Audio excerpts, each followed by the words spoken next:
अस्सलाम वालेकुम students, welcome back to my channel Shifas academy. तो आज हम इस वीडियो में जो हमारी MCQs entry test preparation series की जो वीडियोस थी उनकी वीडियो नंबर 7 इनहेरिटेंस को डिस्कस करेंगे। इस वीडियो में हम जो है वो 50 मोस्ट इम्पॉर्टेंट MCQs जो कि मैंने बनाए हैं पास्ट पेपर्स और डिफरेंट यूनिवर्सिटीज़ के पास्ट पेपर्स और आप लोगों की जो न्यूज़ इन टेक्स्ट बुक बोर्ड जो है उसके कॉन्सेप्ट्स के जो है मैंने 50 मोस्ट इम्पॉर्टेंट MCQs बनाए हैं। ठीक है, इसके अलावा अगर आप लोग चाहें तो इससे पहले जो है हम केमिस्ट्री, फिज़िक्स और बायोलॉजी के जो है डिफरेंट चैप्टर्स की जो है सीरीज़ कंप्लीट कर चुके हैं। आप लोग चाहें तो वो भी देख सकते हैं।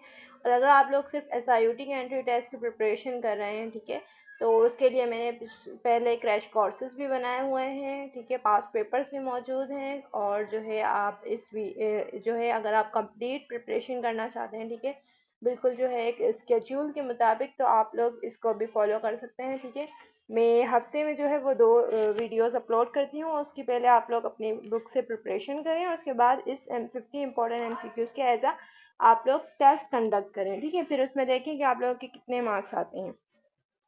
तो जो है अगर फिर भी कोई क्यूरी होगी तो आप लोग मुझसे कमेंट में पूछ सकते हैं। इसके अलावा FNS का जो है वो FNS जो आर्मी फोर्स नर्सिंग सर्विसेज की जो है BSN के एडमिशन्स आ चुके हैं जो कि अगस्त 13 तक रहेंगे, तो आप लोग चाहे तो वो भी अप्लाई कर सकते हैं। और इसके अलावा जो है वो शहीद बेनज़ीर भुट्टो शहीद बेनज़ीर भुट्टो जो कॉलेज है लियारी में, उसकी जो है वो डी फार्मेसी वगैरह की जो है एडमिशन्स आ चुके हैं। ठीक है, आप लोग उसको भी अगर अप्लाई करना चाहते हैं तो उसमें भी अप्लाई कर सकते हैं। इसके अलावा बाकी अगर किसी जो है यूनिवर्सिटीज़ लाइक SIUT या फिर JSMU वगैरह की अगर जो है वो अपडेट्स आएंगी तो मैं आप लोगों को बता दूँगी। ठीक है, तो स्टार्ट करते हैं। सबसे पहला MCQs है The difference among individuals of the same species are called. The difference among the same species are called. जो डिफरेंस होता है ना इस दो स्पीशीज़ के दरमियान, सेम स्पीशीज़ हैं, ठीक है, लाइक दोनों जो हैं वो डॉग हैं, ठीक है, सेम स्पीशीज़ हैं और उनके दरमियान जो डिफरेंस होता है ना, एक स्पीशीज़ दूसरे स्पीशीज़ से जो एक स्पीशीज़ सेम है लेकिन वो आपस में इंडिविजुअल जो है वो 2 डिफरेंस हैं। लाइक स्पीशीज़ जो पूरी है वो है डॉग्स की और उसमें 2 डॉग्स हैं, वो उसमें अगर वो आपस में जो है वो एक दूसरे से डिफ़र कर रहे हैं तो उसको हम क्या कहते हैं? Heredity, variation, mutation, evolution. ठीक है, तो आप लोग इसके जो है करेक्ट आंसर को सोच लें, उसके बाद जो है मैं आप लोगों को इसका करेक्ट ऑप्शन बता दूँगी।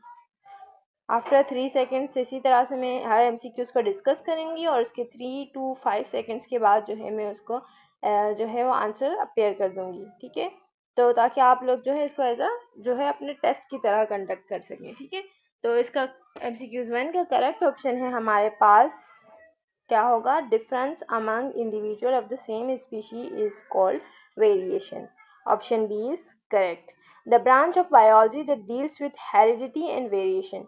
बायोलॉजी की वो ब्रांच जो स्टडी करती है जो है वो स्टडी करती है, डील करती है हेरिडिटी और वेरिएशन, विरासत और वेरिएशन मतलब चेंजेस को, उसको क्या कहते हैं? Ecology, genetics, anatomy, physiology. ठीक है, तो इसका करेक्ट ऑप्शन है जो कि हेरिडिटी, विरासत और वेरिएशन को डील करती है वो होती है जेनेटिक्स। ठीक है, third MCQs is the transmission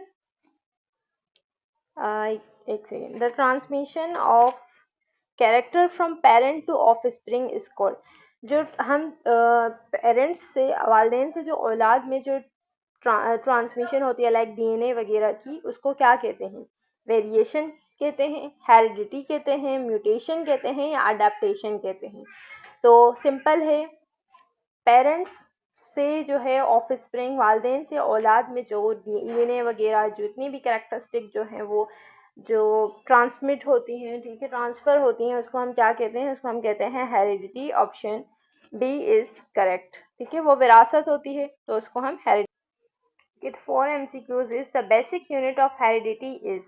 जो बेसिक यूनिट है हेरिडिटी का, ठीक है, हमने हेरिडिटी एंड वेरिएशंस जो है इनहेरिटेंस में पढ़ी हैं, तो हेरिडिटी का बेसिक यूनिट विरासत, अगर किसी वालिदैन से औलाद में कोई जो है मुंतकिल हो रही है, ठीक है, कोई भी कैरेक्टरिस्टिक ट्रेट्स मुंतकिल हो रहे हैं तो वो उसका बेसिक यूनिट क्या है, मतलब वो किस शक्ल में ट्रांसफ़र हो रहे हैं, chromosome, gene, DNA, nucleus.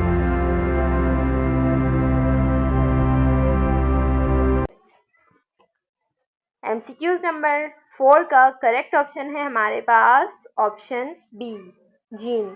Gene is a basic unit of heredity material, ठीक है, तो जीन जो है इसका बेसिक यूनिट है। Next MCQs is the Gregor John Mendel. Gregor John Mendel जो है वो साइंटिस्ट थे, परफॉर्म हिज एक्सपेरिमेंट्स ऑन, उन्होंने एक्सपेरिमेंट्स किए थे किस पर, मेज प्लांट पर, पी प्लांट पर, वीट प्लांट पर या फ्रूट फ्लाई पर।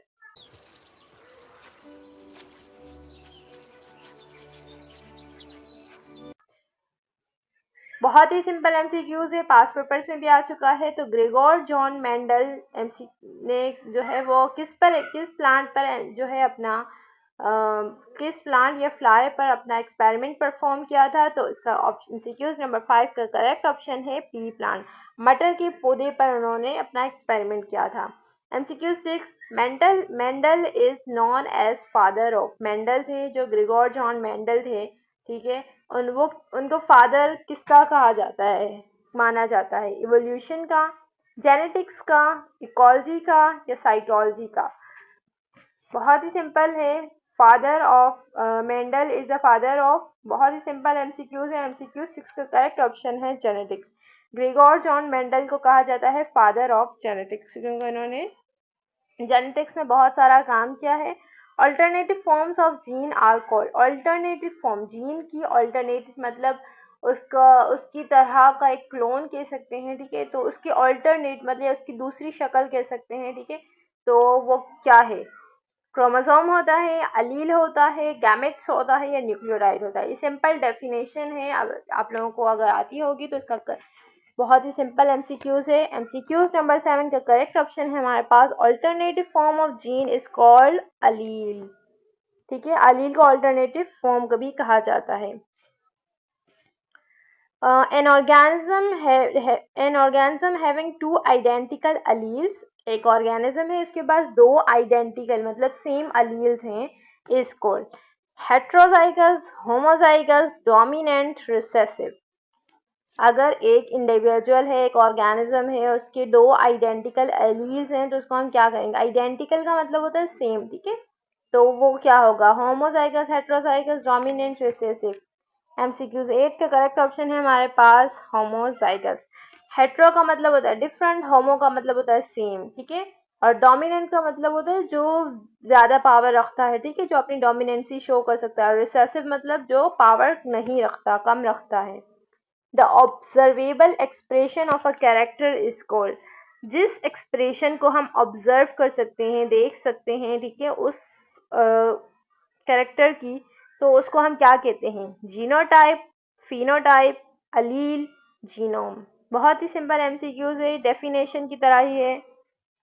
तो इसका एमसीक्यूज नंबर 9 का हमारे पास करेक्ट ऑप्शन है फिनोटाइप, ठीक है, फिजिकली या ऑब्जर्वेबल जितनी भी एक्सप्रेशंस होती हैं उनको हम फिनोटाइप कहते हैं, ठीक है, और अगर जीन का मेकअप हो, ठीक है, जीन का डीएनए मेकअप हो तो उसको हम कहते हैं जीनोटाइप।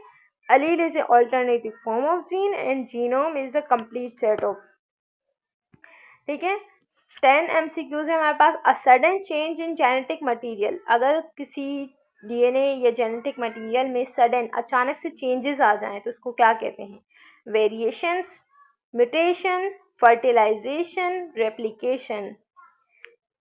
तो MCQs नंबर 10 का करेक्ट ऑप्शन है हमारे पास ऑप्शन बी, म्यूटेशन। सडन मतलब अचानक से चेंज आ जाए, ठीक है, कोई इवॉल्व नहीं हुई, कुछ टाइम पीरियड के बाद चेंजेस नहीं हुई, अचानक से कम्प्लीटली चेंजेस आ जाएं तो उसको हम म्यूटेशन कहते हैं।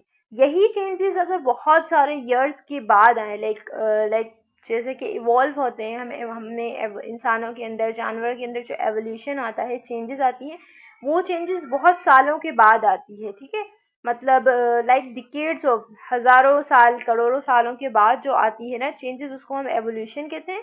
लेकिन अचानक से किसी एक इंडिविजुअल में कोई तब्दीली आ जाए उसके जीन के अंदर, उसके डीएनए के मेकअप के अंदर, तो उसको हम कहते हैं म्यूटेशन, ठीक है। क्योंकि उसके बहुत सारे जो हैं फैक्टर्स हैं, लाइक इन्वायरमेंट है, स्ट्रेस है, ठीक है, ये सब होते हैं। फर्टिलाइजेशन आप लोगों को पता होगा, ठीक है, और रेप्लिकेशन का मतलब होता है duplication. Next MCQs is if an organism has genotype, अगर किसी ऑर्गेनिज्म का if an organism has genotype, अगर किसी ऑर्गेनिज्म का जीनोटाइप मतलब उसकी जीन के हम मेकअप को देखें तो ए है, ठीक है, कैपिटल ए है और स्मॉल ए है। इट इज, तो अब ये क्या हुआ, होमोजाइगस डोमिनेंट हुआ, होमोजाइगस रिसेसिव हुआ, हेट्रोजाइगस हुआ, प्योर ब्रीड हुआ। अगर आप इसके जीनोटाइप को देखें तो आपको समझ आ जाएगा, एक कैपिटल ए है और एक जो है वो स्मॉल ए है, ठीक है। तो और ये दोनों आपस में क्या है, ठीक है। तो इसका एमसीक्यूज नंबर 11 का करेक्ट ऑप्शन है हमारे पास heterozygous, option C is correct. कैसे हेट्रोजाइगस है मैं आपको बताती हूँ। देखिए कैपिटल ए आ गया तो ये हो जाएगा होमोजाइगस डोमिनेंट, ठीक है।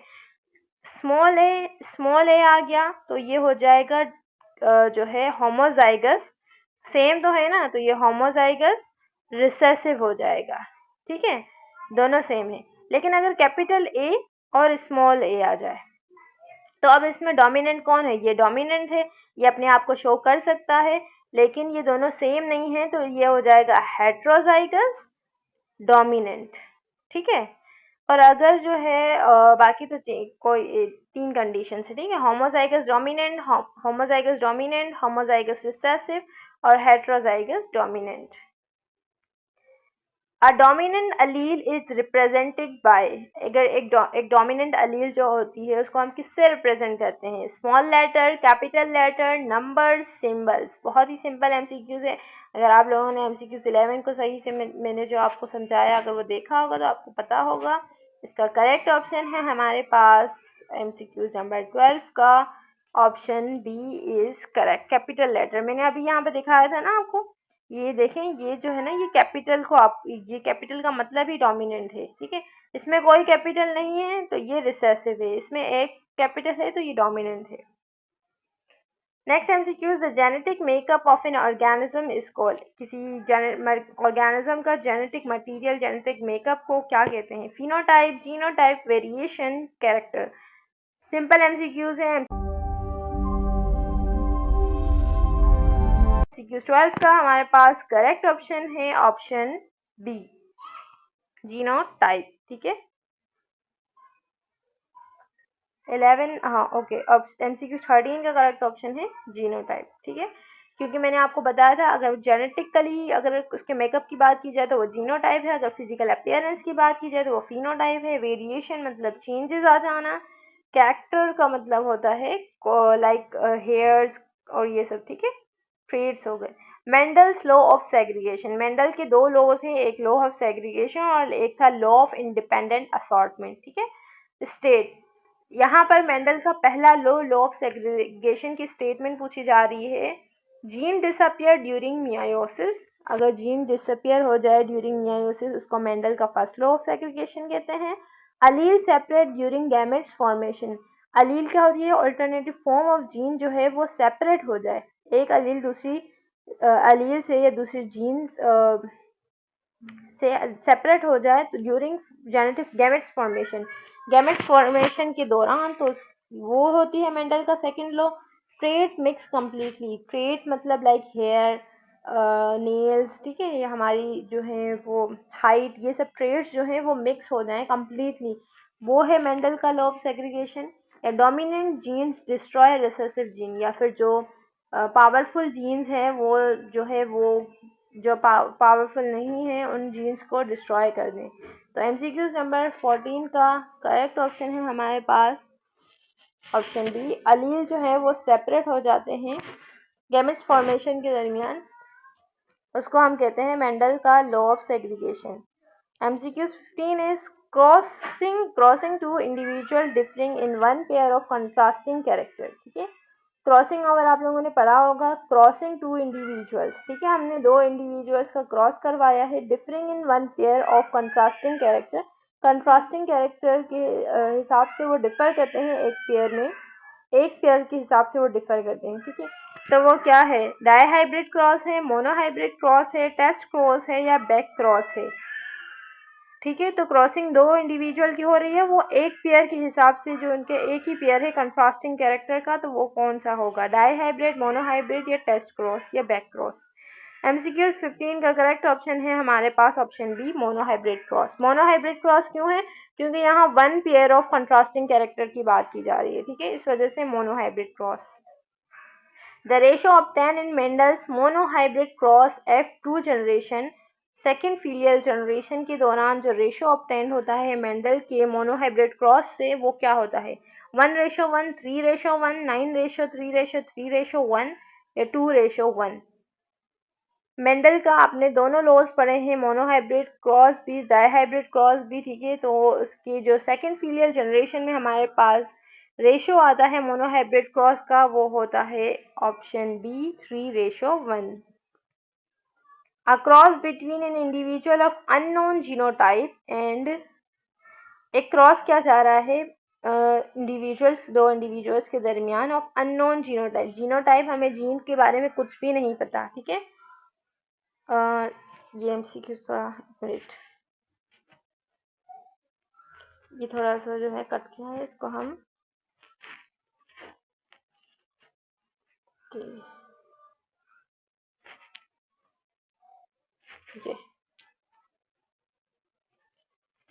ठीक है। तो जो है कहा जा रहा है कि a cross between an individual of unknown genotype, हम क्रॉस करवा रहे हैं दो इंडिविजुअल के दरमियान, एक का जीन, हमें उन दोनों के जीनोटाइप मतलब उसकी जेनेटिक मेकअप का कुछ भी नहीं पता, and homozygous recessive is called. अच्छा, एक का जो है हमें जीनोटाइप बिल्कुल नहीं पता और एक का होमोजाइगस रिसेसिव है, ठीक है। होमोजाइगस रिसेसिव है, इसका मतलब क्या हो रहा है, होमोजाइगस रिसेसिव मतलब लाइक ए होगा, एक का जेनेटिक मेकअप पता है, दूसरे का नहीं पता, ठीक है, इज कॉल्ड टेस्ट क्रॉस। तो ये अगर एक का पता हो और एक का होमोजाइगस रिसेसिव हो, ठीक है, तो ये क्या है, टेस्ट क्रॉस है, मोनोहाइब्रिड क्रॉस है, रेसिप्रोकल क्रॉस है या हाइब्रिडाइजेशन है। तो हमारे पास होमोजाइगस रिसेसिव आ गया, तो इससे हमें पता चल गया ये हमारे पास टेस्ट क्रॉस है। The genetic material in most organism is, जो जेनेटिक मटीरियल होता है ज़्यादातर ऑर्गेनिज्म में, वो क्या होता है, प्रोटीन होता है, DNA होता है, लिपिड होता है या कार्बोहाइड्रेट्स होता है। MCQs नंबर 18 का करेक्ट ऑप्शन है हमारे पास ऑप्शन बी। जितने भी ऑर्गेनिजम्स हैं लाइक वायरसेस, बैक्टीरिया, इन सब में भी जेनेटिक मटीरियल DNA की ही शक्ल में होता है। Variation caused by changes in DNA, variation मतलब तब्दीलियां आती हैं जो caused by changes in DNA की अंदर जो चेंजेस की वजह से आती हैं, DNA सीक्वेंस में जो चेंजेस आती है वो किस वजह से आती हैं, environmental variation, genetic variation, artificial variation, temporary variation. जो DNA की सीक्वेंस में चेंजेस आ जाती हैं, ठीक है, वो हमारे पास होती हैं जेनेटिक वेरिएशन, मतलब जीन के लेवल पर चेंजेस आ जाती हैं, तो उसको हम जेनेटिक वेरिएशन कहते हैं। The study of inheritance pattern is called, अगर वो स्टडी ऑफ इनहेरिटेंस, ठीक है, study of inheritance pattern is called, inheritance के पैटर्न को स्टडी करते हैं, ठीक है, और कि कितने पहले जो है वो इनके इनहेरिटेंस, इनके आबा अजदाद कौन थे, ठीक है, तो उसकी स्टडी को हम कहते हैं जेनेटिक्स, हिस्टोलॉजी, इकोलॉजी या टेक्सोनोमी। MCQ नंबर 20 का करेक्ट ऑप्शन है हमारे पास genetics, study of inheritance is called genetics. The chromosomes carries, जो क्रोमोसोम होते हैं वो क्या कैरी करते हैं, प्रोटीन्स, जीन, लिपिड, एंजाइम्स। तो क्रोमोसोम जो होते हैं हमारे पास, MCQ नंबर 21 का करेक्ट ऑप्शन है ऑप्शन बी। क्रोमोसोम जो है वो जीन और DNA से मिलकर बनते हैं, ठीक है। क्रोमोसोम को खोलते हैं तो हमें जीन मिलते हैं और जीन को खोलेंगे तो DNA। DNA is compose of repeating unit is called, DNA जो है वो बना हुआ आता है रिपीटिंग यूनिट से, किसके repeating units, amino acid, nucleotide, fatty acid, proteins. तो जो है वो MCQ नंबर 22 का करेक्ट ऑप्शन है हमारे पास ऑप्शन बी, न्यूक्लियोटाइड के रिपीटिंग यूनिट से DNA मिलकर बनता है, ठीक है। और न्यूक्लियोटाइड बना हुआ होता है राइबोस शुगर और जो है वो नाइट्रोजनस बेसिस, ठीक है, और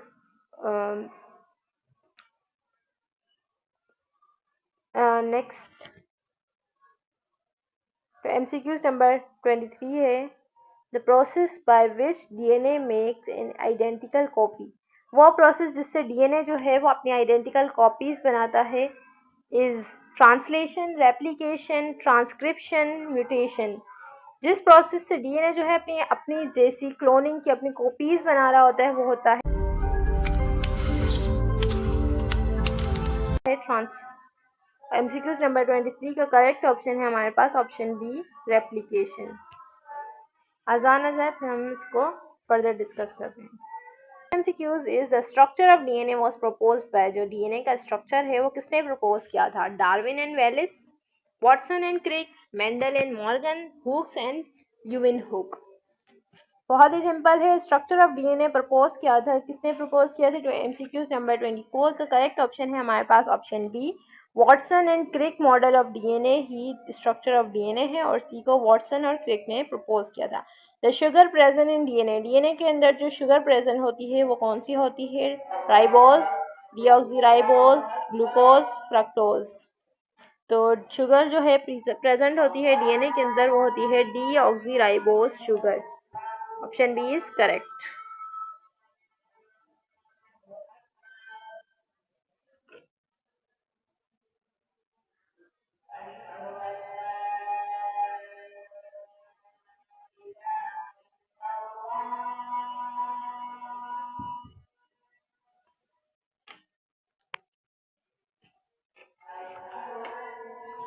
next MCQs a chromosome consist of. जो क्रोमोसोम होता है वो कंसिस्ट होता है किससे? किससे कंसिस्ट होता है? DNA and protein, RNA, lipids, carbohydrates. तो MCQs नंबर 26 का करेक्ट ऑप्शन है हमारे पास DNA एंड प्रोटीन्स। ठीक है, तो DNA और प्रोटीन से बना हुआ आता है। The location of gene on chromosome is called. जो लोकेशन होती है मतलब जिस लोकेशन पर जीन क्रोमोसोम के अंदर जो जीन जिस लोकेशन पर होता है उसको कहते हैं क्या? Locus, allele, genome, codon. MCQs number 27 का करेक्ट ऑप्शन है ऑप्शन है लोकस।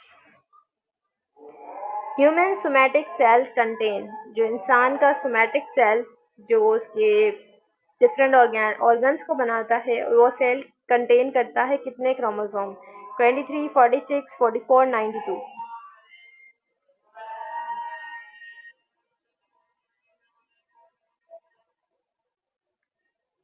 तो करेक्ट ऑप्शन है हमारे पास option A 23 chromosomes. Human cell जो है वो 23, सॉरी ऑप्शन बी 46 क्रोमोसोम होते हैं। ठीक है, गलती से लग गया, 46 क्रोमोसोम्स होते हैं। Human gametes contain. गैमेट्स के अंदर गैमेट्स जो आप लोगों को पता होगा, ठीक है, ओवम और स्पर्म जो होते हैं वो गैमेट्स बाद में गैमेट्स फॉर्म करते हैं। ठीक है, वो भी गैमेट्स होते हैं। तो उनके अंदर डिप्लॉइड नंबर ऑफ क्रोमोसोम होते हैं, हैप्लॉइड होते हैं या ट्रिपल नंबर होते हैं या कोई क्रोमोसोम्स नहीं होते हैं। करेक्ट ऑप्शन है हमारे पास हैप्लॉइड नंबर, मतलब n नंबर ऑफ क्रोमोसोम होते हैं, मतलब हाफ होते हैं। ठीक है, जिस तरह आप यहाँ पे 46 थे यहाँ पर 23 होंगे। ठीक है, तो सोमैटिक सेल में पूरे 46 होते हैं और गैमेट्स के अंदर हाफ होते हैं 23। Sex chromosome in human female are.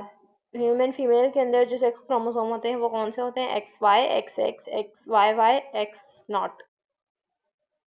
तो फीमेल्स के अंदर कौन से होते हैं? MCQs नंबर 30 का करेक्ट ऑप्शन है हमारे पास ऑप्शन बी XX और मेल के अंदर होते हैं XY। Next MCQs is sex chromosome in human male. अब आपको पता होगा ह्यूमन मेल के अंदर कौन से सेक्स क्रोमोसोम होते हैं? XX, XY, YY, ZZ। Correct option है हमारे पास X। मेल्स के अंदर होते हैं हमारे पास XY। ठीक है, MCQs नंबर 31 का करेक्ट ऑप्शन है 31 का करेक्ट ऑप्शन है ऑप्शन ए, बी, सॉरी। ठीक है, the process of formation of gametes. वो प्रोसेस जिसमें हम गैमेट्स की फॉर्मेशन होती है उसको क्या कहते हैं? Mitosis, meiosis, replication, fertilisation.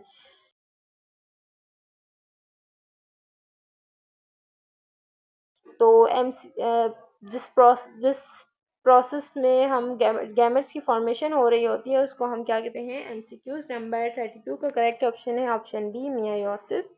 ठीक है। 33 MCQs number 33, fertilisation restore the. Fertilisation जो है वो किसको रिस्टोर करती है, हैप्लॉइड नंबर्स को, डिप्लॉइड नंबर्स को, म्यूटेशन के रेट को, या फिर जीन नंबर्स को। तो फर्टिलाइजेशन जो है वो रिस्टोर करती है हमारे डिप्लॉइड नंबर ऑफ क्रोमोसोम को, क्योंकि गैमेट्स के अंदर हमें पता होता है एन नंबर ऑफ क्रोमोसोम मतलब 23 होते हैं। ठीक है। तो गैमेट्स और गैमेट्स आपस में मिलकर उसको बना देते हैं 46 नंबर ऑफ क्रोमोसोम्स को। The offspring produced by parents are genetically similar due to। offsprings जो अपने पेरेंट्स के वालिदैन से जो औलाद से जो है वो इसकी रिजेंबल्स करती है, मुशाबिहत रखती है, वो किस वजह से रखती है, हेरिडिटी, रेस्पायरेशन, न्यूट्रिशन या ग्रोथ। ऑब्वियसली एमसीक्यूज नंबर 34 का करेक्ट ऑप्शन है ऑप्शन ए, हेरिडिटी। रिसेसिव कैरेक्टर अपीयर, जो रिसेसिव कैरेक्टर मतलब जो पावरफुल मतलब नहीं होता, जो शो नहीं हो सकता, ठीक है, वो कैरेक्टर अपीयर होता है जब डोमिनेंट एलील इज प्रेजेंट, जब डोमिनेंट एलील मौजूद होता है, मतलब पावरफुल एलील मौजूद होता है, तब जो है वो गैर पावरफुल जो है वो जो कैरेक्टर है वो शो होगा नहीं होगा। बोथ एलील्स आर रिसेसिव, जब दोनों एलील रिसेसिव हो, मतलब दोनों जो हैं वो पावरफुल नहीं हो। म्यूटेशन हो, अगर चेंज, अगर जो है ख़राबी आ जाए, म्यूटेशन आ जाए, या क्रोमोसोम डिसअपियर, या क्रोमोसोम ही डिसअपियर हो जाए। तो करेक्ट ऑप्शन है रिसेसिव कैरेक्टर जो है तभी नज़र आएगा जब दोनों एलील रिसेसिव होंगी। ठीक है। Next MCQs, the father of genetics is called, father of genetics study is inheritance in pea plant, human blood group, DNA structure, chromosome structure. तो जेनेटिक्स पर जो स्टडी की थी ग्रेगोर जॉन मेंडल ने, वो किस पर की थी, एमसीक्यूज नंबर 36 का करेक्ट ऑप्शन है हमारे पास इनहेरिटेंस ऑफ पी प्लांट। ठीक है। एमसीक्यूज नंबर 37 है हमारे पास, the first generation offspring in Mendel experiment is called. जो फर्स्ट जनरेशन होती है मेंडल के एक्सपेरिमेंट में, उसको क्या कहते हैं, P generation, F1 generation, F2 generation या म्यूटेंट जनरेशन। एमसीक्यूज नंबर 37 का करेक्ट ऑप्शन है option B, F1 generation, first filial generation. The second filial generation is obtained by, जो F2 जनरेशन होती है वो कैसे ऑब्टेन्ड होती है, सेल्फ क्रॉसिंग F1 प्लांट के जो है आप जो रिजल्ट आया है उसको सेल्फ क्रॉस कर दें, क्रॉसिंग पेरेंट्स ओनली, पेरेंट्स से बस उन दोनों को क्रॉस कर दें, म्यूटेशन कर दें मतलब खराबी पैदा कर दें, या फर्टिलाइजेशन कर दें। तो सेकेंड फीलियल जनरेशन हमेशा जो F1 जनरेशन का जो रिजल्ट होता है उनको आपस में क्रॉस करते हैं तो उससे आता है, तो ऑप्शन ए इज करेक्ट। 38 का करेक्ट ऑप्शन है option A, self crossing F1 plants. MCQs number 39, a gene responsible for a particular trait, एक जीन जो है वो एक पर्टिकुलर ट्रेट, लाइक अगर हेयर्स का जीन है तो वो एयर के जो है वो ट्रेट को ही के लिए पर्टिकुलर है, उसके लिए ही रिस्पॉन्सिबल है, तो उसको क्या कहते हैं, कैरेक्टर, फैक्टर, सेल, टिश्यू। तो एक जीन एक पर्टिकुलर ट्रेट का रिस्पॉन्सिबल होता है तो उसको कहते हैं हम एमसीक्यूज नंबर 39 का करेक्ट ऑप्शन है ऑप्शन बी, फैक्टर्स। ठीक है। The physical appearance of organism depend on, जो फिजिकल अपीयरेंस होती है वो किस पर डिपेंड करती है, फिनोटाइप,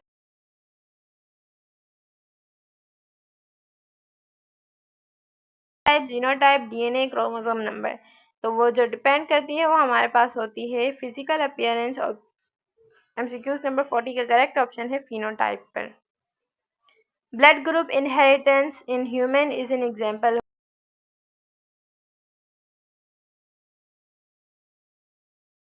तो ब्लड ग्रुप जो है उसकी इनहेरिटेंस इन ह्यूमन, उसको किसकी एग्जांपल है, multiple allele, mutation, chromosome loss, polyploidy. तो ब्लड ग्रुप जो है ना वो होती है हमारे पास, एमसीक्यूज नंबर 41 का करेक्ट ऑप्शन है ऑप्शन ए, मल्टीपल एलील की एग्जांपल है ये। ठीक है। The allele responsible of blood group A is, blood group ए के लिए कौन सा एलील रिस्पॉन्सिबल होता है, आई ए, आई बी, आई या ओ। तो अगर ब्लड ग्रुप ए आना है तो हमारे पास होगा option A is correct. The universal donor blood group is, जो यूनिवर्सल डोनर है मतलब वो ब्लड ग्रुप जो जितने भी दूसरे ब्लड ग्रुप हैं उनको हम लगा सकते हैं, दूसरे ब्लड ग्रुप्स के ह्यूमन से हम उनको लगा सकते हैं, तो वो कौन सा ब्लड ग्रुप है? A B blood group, A blood group, O blood group या ब्लड बी ब्लड ग्रुप। ठीक है, तो एमसीक्यूज नंबर 43 का करेक्ट ऑप्शन है ऑप्शन सी, ओ जो है ओ। ठीक है, ब्लड ग्रुप ओ जो है वो यूनिवर्सल डोनर है। ठीक है, वो किसी को भी लगाया जा सकता है। ओ नेगेटिव, ठीक है, ओ नेगेटिव जो है वो the universal recipient blood group, मतलब वो ब्लड ग्रुप जो सबको जो है वो सबसे रिसीव कर सकता है। ठीक है, तो वो ओ है, ए बी है, ए है या बी है? एमसीक्यूज नंबर 44 का करेक्ट ऑप्शन है हमारे पास option B, A B blood group, A B positive. ठीक है, और ओ नेगेटिव जो है वो यूनिवर्सल डोनर है। आ कैरियर इंडिविजुअल के कैरियर इंडिविजुअल यूजुअली है, जो एक इंडिविजुअल कैरियर इंडिविजुअल होते हैं वो क्या कैरी करते हैं? उनके पास क्या होता है? 2 डोमिनेंट अलील होते हैं, 1 नॉर्मल एंड 1 रिसेसिव अलील होते हैं, नो जीन नो क्रोमोसोम। तो जो कैरियर इंडिविजुअल होते हैं ना, मतलब जो कैरी करते हैं, लाइक अगर अपने वो जो है फोर फादर्स से जो है अगर उनमें कोई बीमारी होगी या कुछ भी चेंजेस होंगी, वो जो कैरियर होते हैं ना वो कैरियर इंडिविजुअल होते हैं हमेशा। जो है वो एक नॉर्मल होता है और एक जो है वो रिसेसिव अलील होता है इनके पास। तो 45 एमसीक्यूज का करेक्ट ऑप्शन है हमारे पास option B. Genetic disorder are cause by, genetic disorder मतलब जो जीन में जो चेंजेस आई हुई होती हैं उसकी वजह से जो डिसऑर्डर्स पैदा होते हैं, ठीक है, वो किसकी वजह से होते हैं? चेंजेस इन जेनेटिक मटेरियल में, जेनेटिक मटेरियल में चेंज आने की वजह से, इंक्रीज इन फूड ज़्यादा होने की वजह से, एक्सरसाइज या रेस्पिरेशन। करेक्ट ऑप्शन है हमारे पास एमसीक्यूज नंबर 46 का ऑप्शन है जीन में चेंजेस आने की वजह से। Down syndrome is related to, जो डाउन सिंड्रोम है, ठीक है, वो किससे रिलेट करती है? Extra chromosome 21, missing chromosome 21, extra chromosome 1, mutation in RNA. तो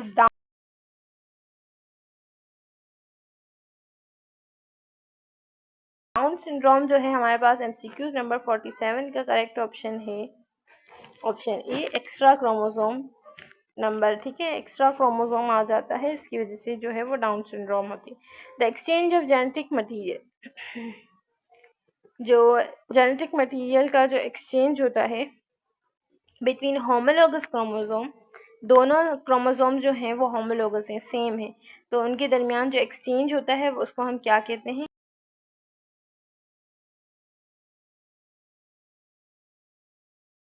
crossing over, replication, translation, fertilisation.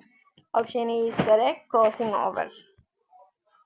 49 MCQs number 49, variation is important because it help in, variation ज़रूरी है, चेंजेस ज़रूरी है क्योंकि ये हमारे लिए क्यों हेल्प करती हैं? अडेप्टेशन एंड एवोल्यूशन में, स्टॉपिंग रिप्रोडक्शन में, डिस्ट्रॉइंग जीन में या प्रिवेंटिंग इनहेरिटेंस में।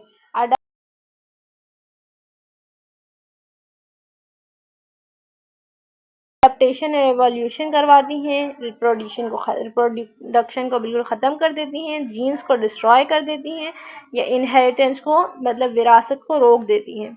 तो वेरिएशन इसलिए ज़रूरी है ताकि हम जो है वो माहौल में एडेप्टेशन हासिल कर सकें, हम इवॉल्व हो सकें, जिस तरह का हमारा सराउंडिंग हो हम उसमें एडजस्ट कर सकें। ठीक है, तो एमसीक्यूज नंबर 49 का करेक्ट ऑप्शन है ऑप्शन ए। लास्ट एमसीक्यूज है इस चैप्टर का इनहेरिटेंस का। ठीक है, इसके बाद इंशाल्लाह हम नेक्स्ट वीडियोस में जो है वो फिजिक्स, केमिस्ट्री और बायोलॉजी के डिफरेंट चैप्टर्स को कवर करेंगे। इस तरह से हम फर्स्ट ईयर और सेकेंड ईयर के जितने भी चैप्टर्स हैं उन सबकी 50-50 मोस्ट इंपॉर्टेंट एमसीक्यूज को कवर करते जाएंगे। ठीक है, और ताकि जो है आप लोगों की जो है आप लोग इसको टेस्ट कंडक्ट करके आप लोगों की हेल्प आउट हो जाए। ठीक है, ये जो है एमसीक्यू सीरीज आप किसी भी यूनिवर्सिटीज़ के लिए जो है आप इसको यूज़ कर सकते हैं, SIUT हो, JSMU हो या कोई भी यूनिवर्सिटी हो। ठीक है, the complete set of genetic information of an organism is called, एक कंप्लीट सेट होता है जो जेनेटिक इन्फॉर्मेशन का, उसको हम क्या कहते हैं? जीनोम, अलील, फिनोटाइप या क्रोमेटिड। लास्ट एमसीक्यूज है हमारा इसका, तो इसका करेक्ट ऑप्शन है जो सेट ऑफ जेनेटिक इन्फॉर्मेशन का पूरा जो कंप्लीट सेट होता है इसको जीनोम कहते हैं। ठीक है, तो यहाँ पर हमारे 50 एमसीक्यूज कंप्लीट होते हैं। इंशाल्लाह नेक्स्ट वीडियो में मुलाकात होगी। अगर कोई आप लोगों की क्यूरी हो तो आप लोग मुझसे कमेंट में पूछ सकते हैं। ठीक है, और इसके अलावा अगर कोई और क्वेश्चंस हो लाइक यूनिफॉर्म या फिर SIUT के डिफरेंट अगर क्वेश्चंस हो तो वो भी आप लोग पूछ सकते हैं। इसके अलावा जितने भी क्यूरीज हैं उसमें मोस्ट ऑफ द क्यूरीज पर तो मैंने वीडियोस बना चुकी हैं, उसके इंटरव्यू, उसके टेस्ट पैटर्न, उसके MCQs, उसके पास पेपर्स, ठीक है, इन सब पे वीडियोस में बना चुकी हूँ। वो भी आप लोग चाहें तो मेरे चैनल्स में प्लेलिस्ट वगैरह में देख सकते हैं, ठीक है। Thanks for watching. अल्लाह हाफिज़।